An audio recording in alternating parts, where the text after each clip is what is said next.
the Draco Nephilim Anunnaki. ETs, aliens, who they are, and why they are here. This is an excerpt from Chapter 8 of Noel Huntley's book. Are you afraid of reptiles? I am.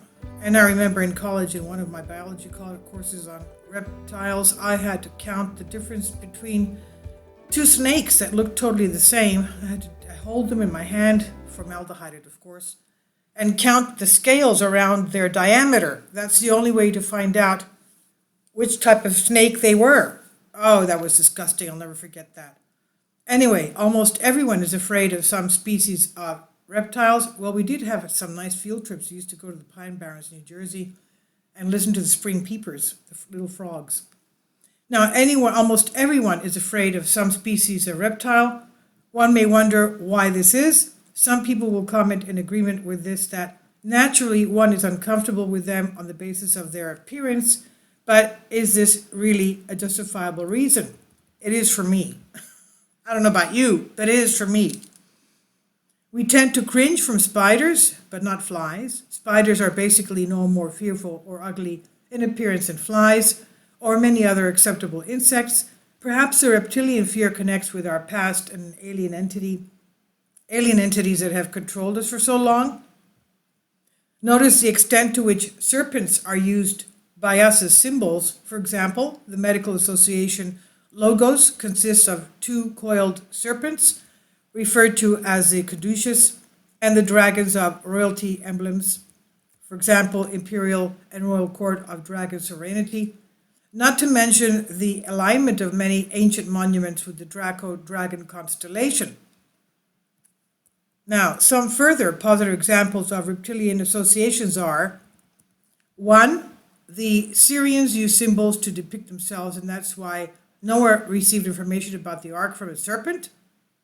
That's the first time I ever heard that. 2. The Kundalini energy at the base of the spine, described as a coiled serpent ready to strike and rising up the spine in a snake-like manner, aligning the chakras in alignment and activating of the 12-strand DNA. 3. The Mayan Great Calendar, based on the ratio 13 to 20. Serpent fangs regrow every 20 days, and there are 13 scales to a side in the diamond pattern of interlocking squares of the serpent's Ahaukan's skin. The calendars aid the awakening serpent Kundalini and is an archetypal guide for transmutation and demonstrates that the future creates the present. I don't believe that, but anyway. The present creates the future, so we have to be very careful of our thoughts and actions. Now, as a further point, channeling has indicated that our blood would be green if we did not utilize oxygen, say nitrogen instead of some ETs do. Thus, the skin would be greenish, resembling the reptile color. Once upon a time, about 1 million years ago actually, planet Earth was invaded by Drakon, so the legend goes. Yes, this is spelled correctly. You're right, it does relate to dragons, and presumably the origin of the term dragon, more specifically Atlantis, was menaced by the Drakon. And yes, there's little doubt that Atlantis was real, a large continent in the Atlantic Ocean. The Drakon came from reptilian extraterrestrials far within the galaxy and are now higher dimensional, not within our frequency spectrum. This original ancient race consists of highly intelligent, benevolent beings, which are now said to be located in harmonic universe number 3, and we are in harmonic universe number 1. We can think of these universes in layers, he says, that is tiered but connected by portals, like black holes or wormholes. Now, as appears to be fairly common among many races, a digressive strain developed within this civilization. The Drakon is a name given to this deviant strain, which separated from the dominant race of benevolent beings. Presumably the Drakon were banished or simply left behind as the parent race ascended. This is not unusual. This group has caused the most disruptive contamination of the human DNA. Amazingly, even Darwinism is in accord with the reptilian origin theory, and academics have recognized similarities between the reptilian brain and the human brain. The R complex, reptilian complex component in the brain functions to give dinosaur type traits such as aggressive behavior, territorially oriented, a need for social hierarchies. Thus, the Drakon are a reptilian race fragmented from the original civilization, endowed with a negative character and evil purposes due to a blocked heart center and inability to feel compassion for others. No empathy. Obviously, that's demonic. Now, they are highly intelligent beings, upright in physical appearance, with warlike, aggressive natures, and they came to inhabit a star system in the Orion constellation. The ancient reptilians, in attempting to bring some organization to this area of the galaxy, have become scattered throughout many systems and originally came to Earth 225 million years ago. We are now approaching a complete time cycle of this period in which Earth's position is now in the same location spatially as it was in the galaxy 225 million years ago. Thus, this is the start of a new stage in biological evolution. And the author goes on to say, the name Draco has been used in literature for a planet in this Orion system, plus references to Draconian alliance, and that these particular Orions wish to bring Earth under the Draconian Empire. To continue, about 1 million years ago, the Drakon came to Earth from Orion. They were expert geneticists and scientists and experimented with the human genetic code, creating hybrids. These hybrids are known as the Dracos, a combination of human and Drakon traits achieved by contamination of the human genetic code.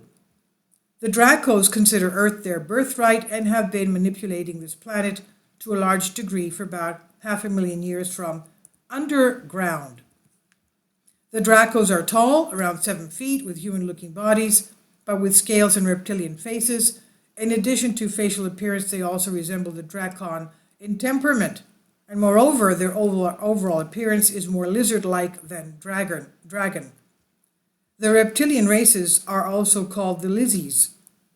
It might be of interest to mention that the Drakon tampered with the DNA of the dinosaurs at this time, about 1 million years ago, which according to extraterrestrial information, were a creation from other ET experiments about 375 million years ago.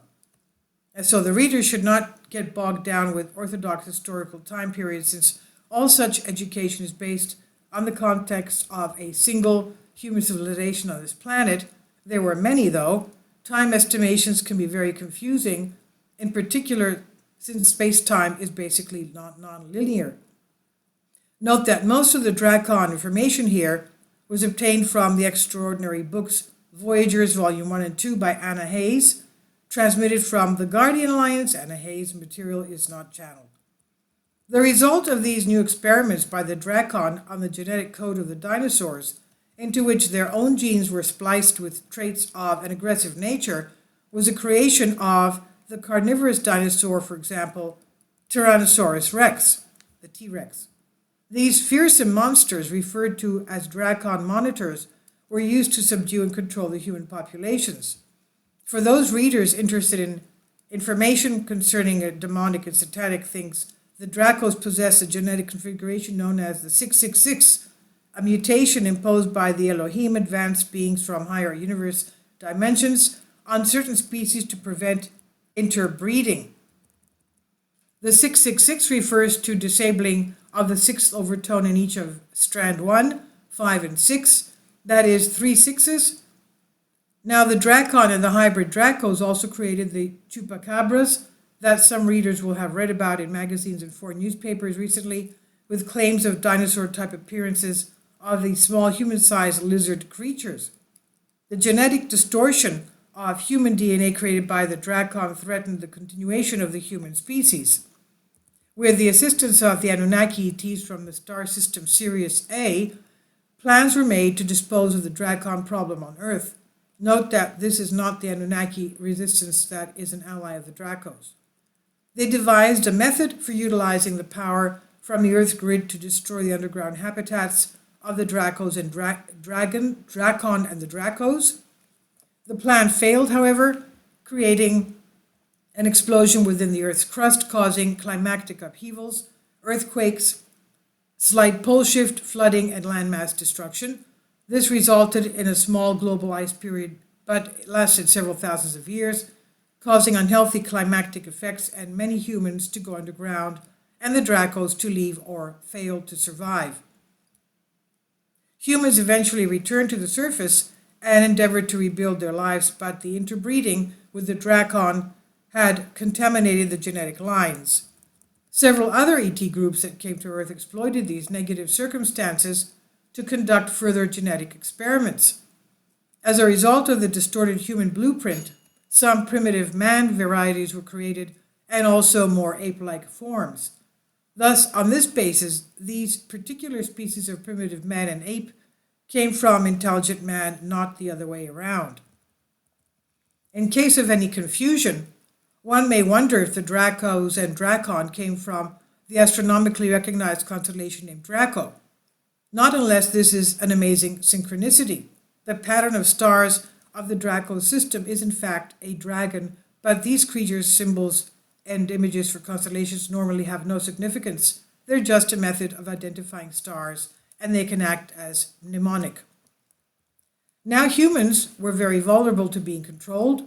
According to the Voyagers' volumes, and civilization at that time consisted of Atlanteans, and Lamanians, Lemurians, which due to the initial Draco's Drakon DNA contamination, from which further mutations were created, the races fragmented and became warring. The Atlanteans began to disregard the law of one, and at this point the Anunnaki, a race with reptilian traits and friendly with the Dracos, came to Earth bringing a creed that was a distortion of the law of one. The Anunnaki created teachings that would make them appear as gods to humans, promoting easier submission. Their teachings were also designed to disempower women and to inhibit their resistance to the Anunnaki advances. The Anunnaki thus created a hybrid human Anunnaki who was referred to as the Nephilim around 950,000 years ago. Now, the Nephilim Anunnaki. Most extraterrestrial species have deviant offshoots, and the Anunnaki from Sirius A mentioned previously were no exception. The name of these advanced beings, Anunnaki, presumably derived from their god, King Anu. The Anunnaki lineage apparently goes back to the Elohim, who in turn are a digression from Elohi, beings from a higher dimensional universe who very much oversee and monitor the human race's development. Now, this strain of spiritual deficient beings eventually inhabited the planet Nibiru. This planet has been written about by Zecharia Sitchin in his books and also channeled sources. The planet Nibiru is apparently larger than Jupiter and unexpectedly is a member of our own solar system. Now, yesterday I did upload a video concerning the brown dwarf star that we have at the edge of our solar system at the Oort cloud, and this is exactly what NASA a couple of years ago announced to us. They used a woman to announce that we have a brown dwarf star at the edge of our solar system. Could this be Nibiru? Now, it could be called the 12th planet if we accept that the planetoid Chiron is included in the tote, and also the asteroids between Mars and Jupiter, which are fragments remaining after the breakup of Maldek, an earlier planet of our solar system. Astronomers have now corroborated the existence of the body named Nibiru, though there is still speculation as to whether it's a planet. Nevertheless, there appears to be an agreement on its wide elliptical orbit, taking it around the Pleiades system some 400 light years away, with a period of 3,600 years to orbit our sun once. There is contradictory information regarding this planet's orbital position at this time. It's probably some 1,000 years distance from our sun. Other information states it's close to penetrating the outer known orbit of our solar system, though further reports indicate that this is some other body, like a comet, etc. Otherwise, the planet links our solar system, our sun, with the Sirius system. Nibiru used to be the outermost planet of Sirius A, but is now the outer planet of our solar system, captured about 500,000 years ago, and Nibiru now links our sun with the Sirius system. This planet is inhabited by the Anunnaki, which will be a resistance group from Sirius A, and the Elohim mentioned above from higher frequencies. In addition to the name Anunnaki, the designation Nibiruans is also used, occasionally the name Nephilim, as we see. Nephilim is a name given to the hybrid human Anunnaki. Note that the Nephilim is referred to in the Bible as gods who interbred with the daughters of men, gods quote unquote. So we'll adhere to the more commonly used term Anunnaki. These resistance Anunnakis are on favorable terms with the reptilian Dracos and have some common genetics. Thus, these Anunnakis are also of reptilian strain, but in addition are said to have a metallic biology. They apparently thrive on nuclear radiation and did introduce uranium to planet Earth thousands of years ago. They think rather than feel, much as many humans do today. Thinking is a linear process, and combined with lack of feeling will endanger a predator race. People on Earth have served them well. They learned the science of alchemy when on Sirius A from the Pleiades enabled them to manipulate base metals into precious metals.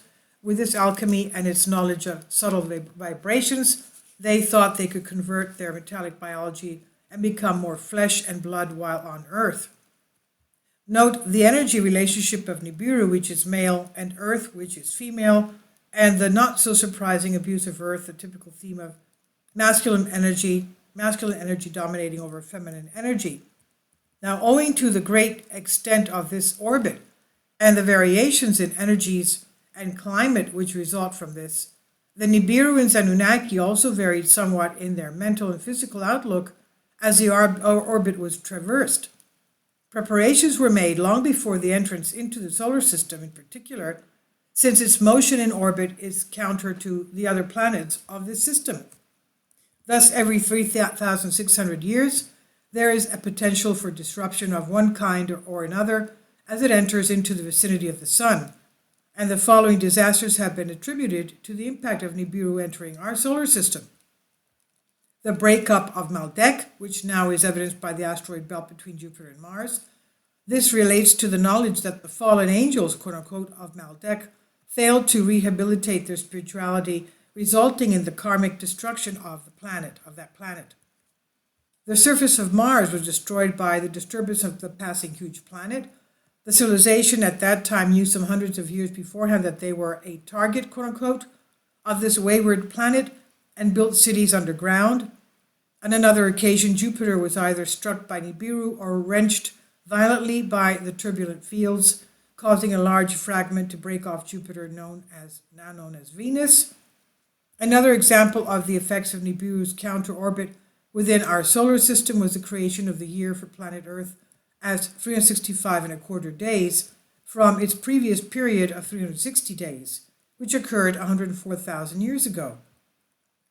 There was, however, an example in which Nibiru's arrival into our system was beneficial to us. Sirius very much relates to the origins of our energy and planet. Sustenance for Earth is apparently received from Sirius. Sirians appended a core crystal to Nibiru to act as carrier to bring this crystal to Earth's core, presumably at the non-physical level, for the transference of codes required for humanity's evolution. However, could this have been from negative Anunnaki Sirians, and that this is the diotic crystal placed at Stonehenge to block a principal grid line and correspondingly block our DNA development? This is what Anna Hayes' material says. So let's go back prior to the habitation of Nibiru by the Anunnaki. A group of Anunnaki visiting Earth from Sirius A. Interbreeding took place between the male Anunnaki and female humans. Their electromagnetic energies, however, were incompatible, resulting in mutations, deformities, etc. To digress for a moment here, we might mention that eventually these malformed entities were destroyed in the Great Flood, or some Great Flood. There were many more than just one, except for one physical type, which we discovered and named Neanderthal man.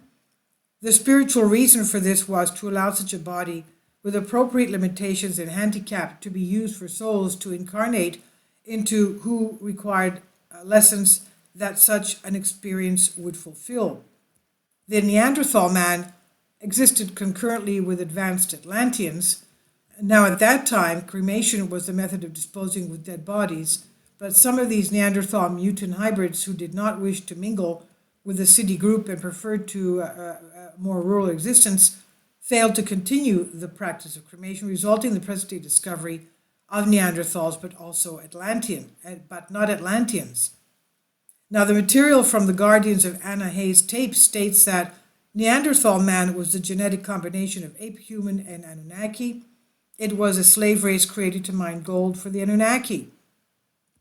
Returning to the breeding program and for the formation of Anunnaki human hybrids around 950,000 years ago, they were successful and possessed greater intelligence than humans, but lacked in spirituality, giving rise to a heavily materialistic oriented society.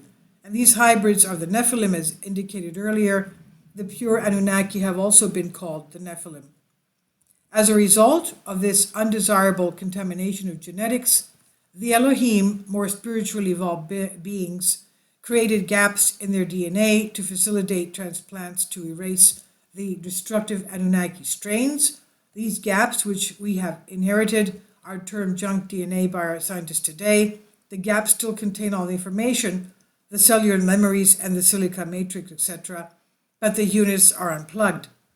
It's important to understand that to tamper with the genetic code is not necessary to address each person individually, a gargantuan task.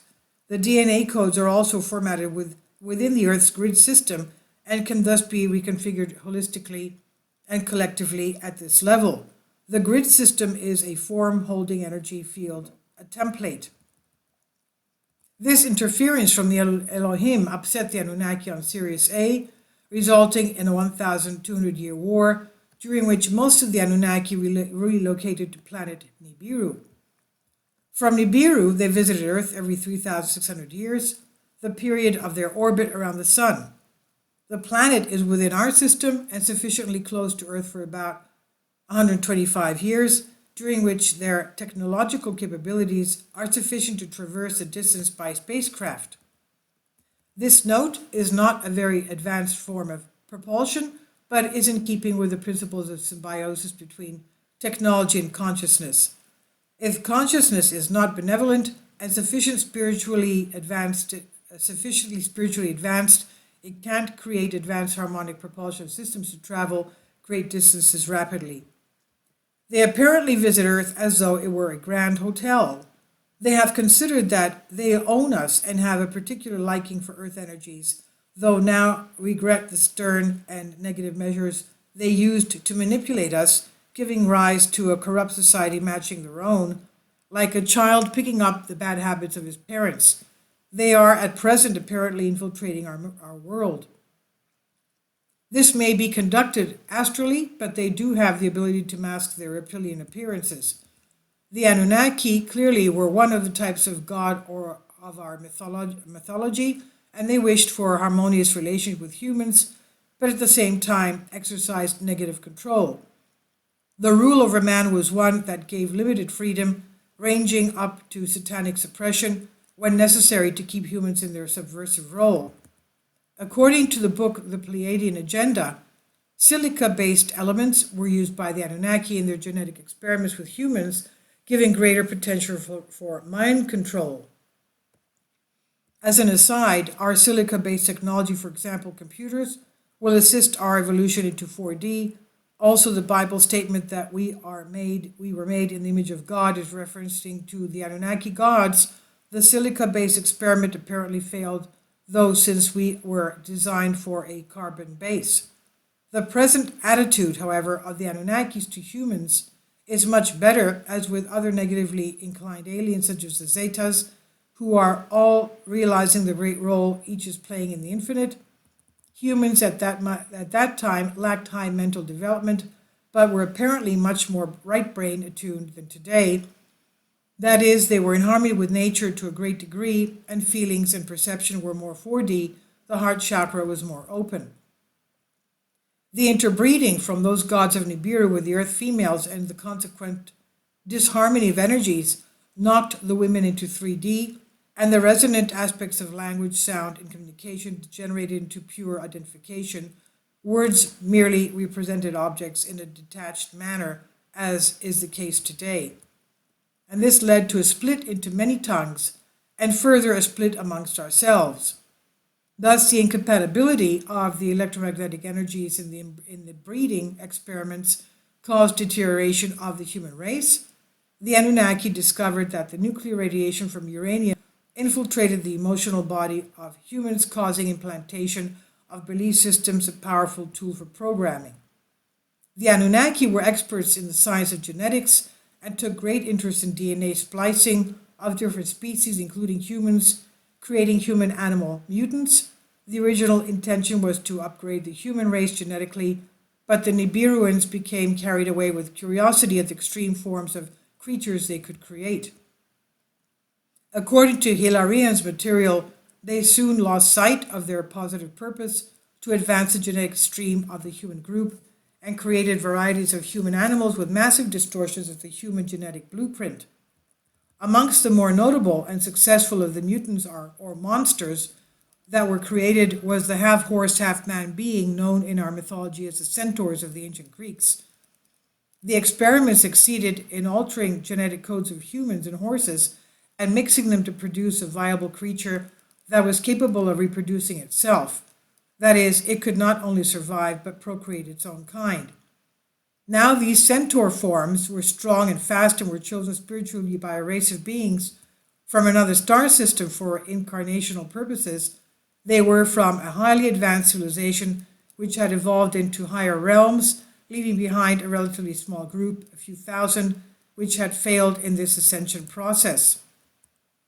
Their numbers were too small to handle their complex civilization, and they volunteered for what was referred to as a centaur experiment. Thus, even though they were stranglers of the advanced group, they were quite advanced relative to humans and volunteered to embody this human horse form, in particular because karmically they had lacked a proper appreciation of their previous physical forms and had neglected the body. Thus, the pan-kingdom of fauns evolved existing in harmony and cooperation with the human race. Since that time, however, man has sunk to a lower level through greed, selfishness, and ego development, resulting in man's blindness to the pan-kingdom or any of the numerous other kingdoms on planet Earth. These beings can see us, our world interpenetrated, but man's increasing short-sightedness prevents even an acknowledgement of the presence of these other life forms. In effect, we have degraded into a lower frequency band. The original reason for the Anunnaki visits to Earth and their considerable interest was their need for a new genetic matrix, since Earth was a byproduct of the implosion of Sirius B, creating the fragments of Earth, Nibiru, Sirius C, and the remaining Sirius B. Our planet and Nibiru are consequently related. About 500,000 Anunnaki began landing on Earth with repeated visits every 3,600 years. Around 3,500 BC, that's around the time of the Exodus from Egypt, they apparently founded the Sumerian civilization. At the present time, the Anunnaki are the main threat to mankind on planet Earth. Their goal is to reverse the DNA code sequence by blocking the Earth grid time matrix from holding the 12-dimensional spectrum that corresponds to 12-strand DNA.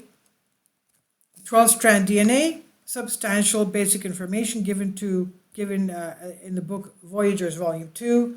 On the 12-strand DNA, humans have two biological strand structures in the double helix manner. In addition, we have strands 3 to 12, but these are unplugged. They are not active. None of these are biological, but are electromagnetic, extending into higher frequencies from strand 3 to strand 12.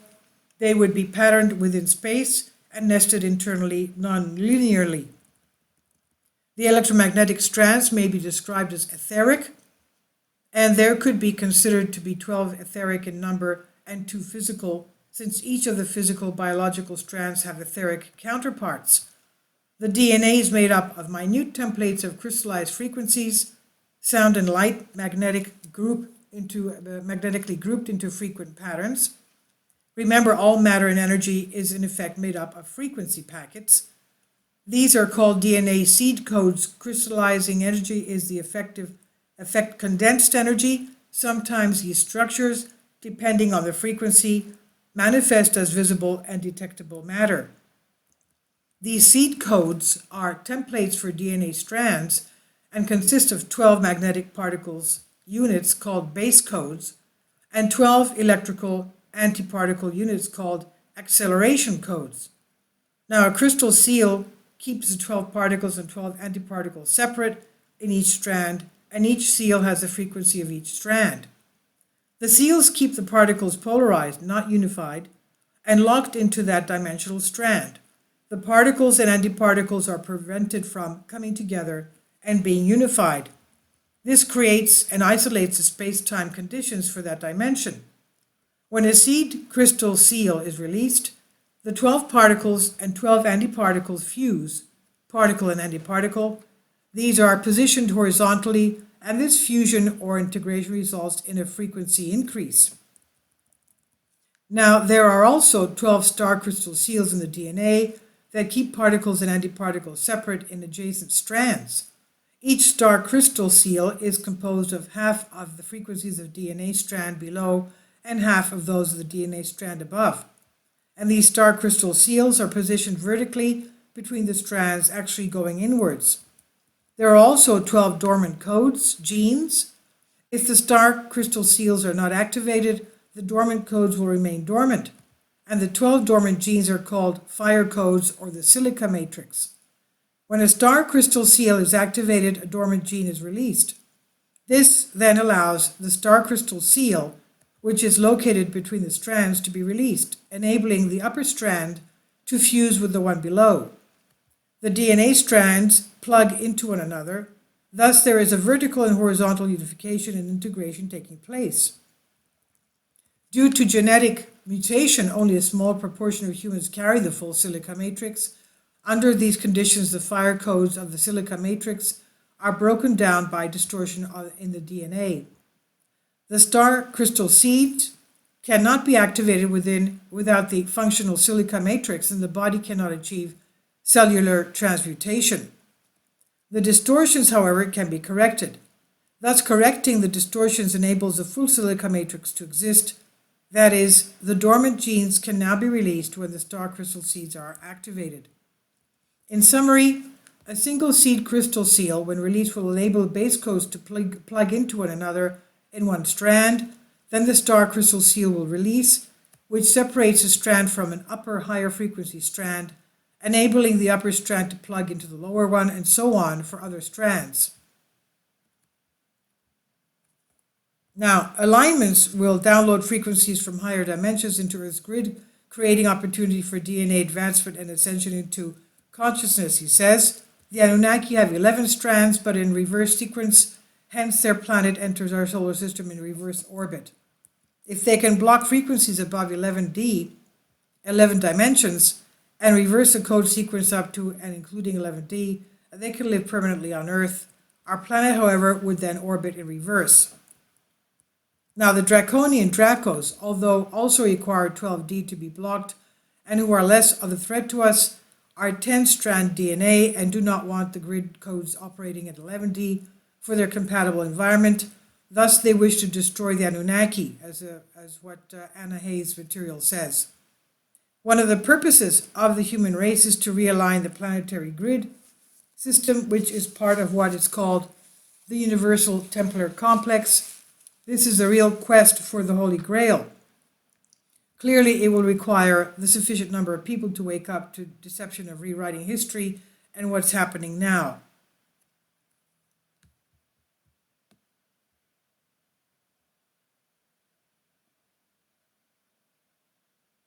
Now, these aliens operate from vast underground installations, he says, and cities, several million inhabitants, has been indicated. They developed extremely advanced mind control technologies, able to influence human minds via television, computers, and other electrical devices. No one of the largest dimensional portals on this planet is controlled by the reptilians. It is in the Middle East. Now one is in the Middle East and is some 1,000 miles in diameter. They've used this area for the creation of underground bases which they operate, and the portal is ideally located to infiltrate negative energies into the Middle East, creating chaos. Now, as mentioned, the symbolism of the serpent and its connection to ancient gods and reptilian images of ancient cultures are rampant throughout the world. The Reverend John Bathurst Dean wrote that the symbolic worship of the serpent was so common in Greece that Justin Martyr accuses the Greeks of introducing it into the mysteries of all their gods. Also consider the Chinese interest, fear, and respect of dragons. Around 52,000 years ago, the Dracos secretly were allowed to return to Earth. They began infiltrating Lemuria, building extensive networks of layer and tunnel system between Lemuria and Atlantis. They proceeded to terrorize the inhabitants of Lemuria, which eventually extended to Atlantis. An attempt was made to free Earth of this Draco menace. This is from Noel Huntley's book, E.T.s and Aliens, Who Are They and Why Are They Here? On Humans Be Free. Please leave your comments. Thank you for your support. Kindly support my Patreon account. The daily posts are 5 videos daily, and they are totally different from what I have on my YouTube channel. Thank you so much for your support and that you find all my content so interesting. You'll find the Patreon account details in the description box below.